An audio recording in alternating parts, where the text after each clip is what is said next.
हेमंत बिस्व शर्मा, ये 2 रुपए की भीख तेरे को देता हूं मैं, लेता क्या तू बोल?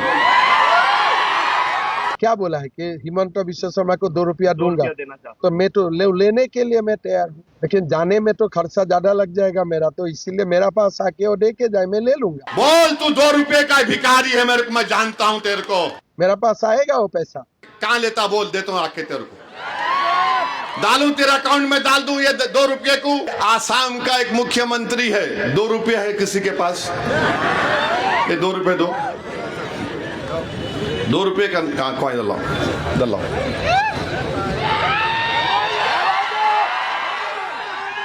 ये 2 रुपये है। आसाम का चीफ मिनिस्टर बोल रहा है कि अगर वहां के मियां मुसलमान ऑटो में किसी को बिठा कर लेकर गए, 5 रुपये अगर ऑटो का किराया तो 4 रुपये दो। हेमंत बिस्व शर्मा, ये 2 रुपए की भीख तेरे को देता हूं मैं, लेता क्या तू बोल? बोल, तू 2 रुपए का भिखारी है मेरे को, मैं जानता हूं तेरे को। तू सिर्फ इतना कम आदमी है, इतना छोटा आदमी है कि गरीब जो ऑटो चलाता 5 रुपये 4 रुपये ले, कहां लेता बोल, देता हूं आके तेरे को, डालूं तेरे अकाउंट में, डाल दूं ये 2 रुपये को। बताइए आप, क्या है ये? भारत के आईन पर कसम खाते हम तमाम लोग। वो आईन बोलता है कि सब बराबर हैं, कोई भेदभाव नहीं करना चाहिए, मुख्यमंत्री हो, किसी को भी, प्राइम मिनिस्टर हो, मगर बोलता नहीं मियां होंगे तो ऐसा करेंगे, वोट डालना है तो बांग्लादेश में जाके वोट डालो, आसाम में तरकारी की कीमत बढ़ गई तो मियां जिम्मेदार है। अरे क्या है ये, तुम क्या करना चाहते हो?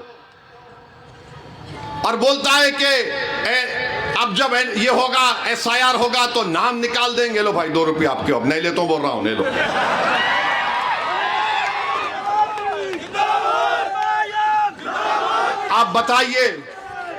आप बताइए क्या हाल है? तो मेरे अजीज दोस्तों और बुजुर्गों, बोलना तो बहुत चाहता हूं, मगर निजामाबाद भी जाना है। आखिरी बात बोल के जा रहा हूं, मजलिस का चेयरमैन बनना जरूरी है। क्यों? बोधन की तरक्की के लिए, बोधन के अमन के लिए, भाईचारगी के लिए, मगर SIR के लिए भी जरूरी। याद रखो मेरी इस बात को, मैं 6 महीने पहले तकरीर में बोला था पासपोर्ट बनाओ, बोला था आप लोगों को, जो सुने होंगे मेरी बात को, जिसके पास पैसे पासपोर्ट बनाओ। डॉक्यूमेंट जरूरी है। उसमें एक तारीख लिखी गई कि जो 2002 के बाद पैदा हुए या 87 के महीने के बाद पैदा हुए तो उनको डॉक्यूमेंट देना पड़ेगा। बर्थ सर्टिफिकेट, पेंशन का सर्टिफिकेट, ये 10 डॉक्यूमेंट हैं। याद रखिए, SIR एक बहुत बड़ा चैलेंज हमारे लिए है। आज 11 तारीख को आप वोटर लिस्ट में देखकर अपने वोट का इस्तेमाल करिए, जाइए, ताकि मालूम हो सके कि तुम्हारा नाम वोटर लिस्ट में है। 2002 की वोटर लिस्ट इंशाअल्लाह ताला मजलिस फराहम करेगी आपको, मैपिंग होगी, BLOs आएंगे, तो आपका काम यह है कि 2002 की वोटर लिस्ट में आपके अब्बा का या आपके दादा का या जो बुजुर्ग का नाम है वो निकाल कर रखें। वो अगर अल्हम्दुलिल्लाह बखैद हयात है, उनका नाम डालना, उसका नाम लेकर उनकी औलाद का नाम डालना, कोई नाम मिस नहीं होना। ये जिम्मेदारी सबकी है। SIR, मैंने पार्लियामेंट में खड़े होकर कहा यह गैर कानूनी है, मगर सुप्रीम कोर्ट में मामला चल रहा है। तो SIR के लिए जरूरी है कि डॉक्यूमेंट्स की जरूरत पड़ेगी।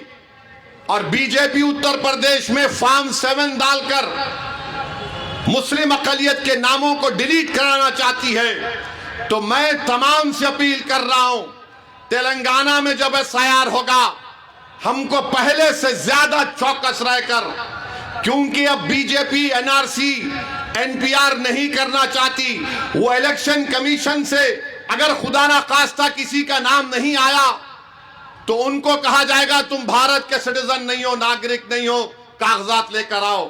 तो वो वक्त आने से पहले हमको चौकस रहकर, मुत्तहिदा रहकर अपने काम को करना है।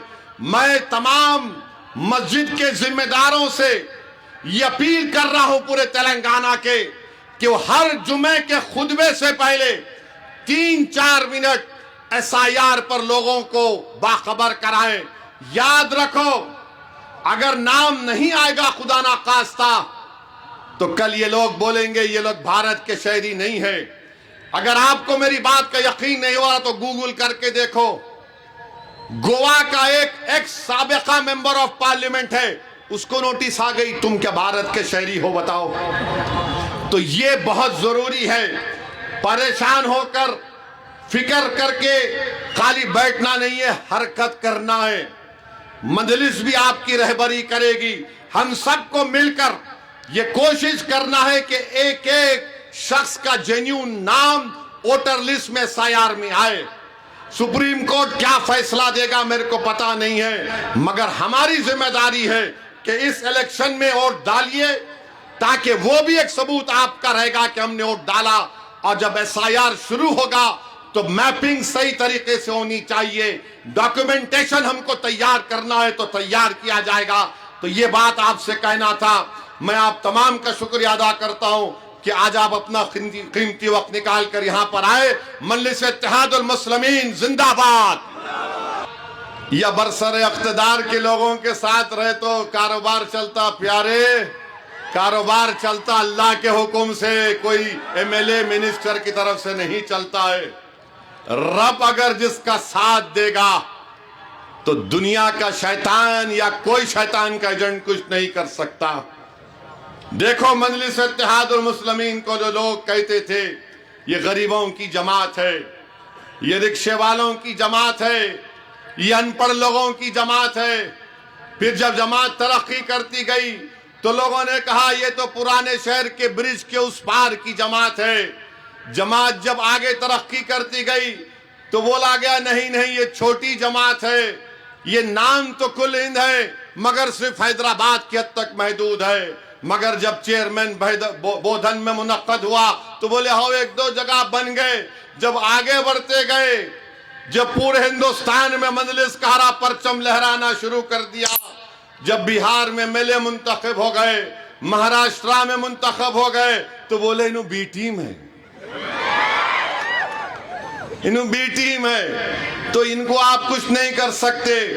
बी टीम बोलो, सी टीम बोलो, डी टीम बोलो, क्या क्या बोलते बोलो, तुम सीटी बजा लो, वो करते कर लो, हमको कोई फर्क नहीं पड़ने वाला है। जब तक अल्लाह मुझे जिंदा रखेगा बहैसियत मजलिस इत्तेहादुल मुस्लिमीन के एक सिपाही के, मैं अपनी जमात के परचम को लेकर, भारत की आईन पर मुझे अटूट भरोसा है, मुझे अल्लाह की जात पर पूरा तवक्कल है। मैं अपनी जमात के पैगाम को हिंदुस्तान के कोने कोने में लेकर जाऊंगा। मेरी ख्वाहिश यह है कि मेरी आंख बंद होने से पहले हिंदुस्तान की बड़ी बड़ी रियासतों में मजलिस के अरकान बल्दिया, सरपंच, जिला परिषद के मेंबर, रुकने पार्लिमान मुंतखब हो। और इसीलिए हम कोशिश कर रहे हैं, कामयाबी मिले या ना मिले, मगर अल्लाह जो हमको इज्जत से नवाजा, इंशाअल्लाह ताला पूरी ताकत और पूरी प्रोग्राम और प्लानिंग के साथ हम लोग काम कर रहे हैं। बिहार में इलेक्शन हो रहा तो उस वक्त भी लोग कह रहे थे कुछ नहीं होगा, 4 चले गए, मगर अल्लाह ने बता दिया कि जो लोग मजलिस के MLAs को तोड़े थे, जिल्लत और रुसवाई और शिकस्त उनका मुकद्दर बन गया। तेजस्वी लालू का बेटा हमारे 4 MLAs को तोड़ा।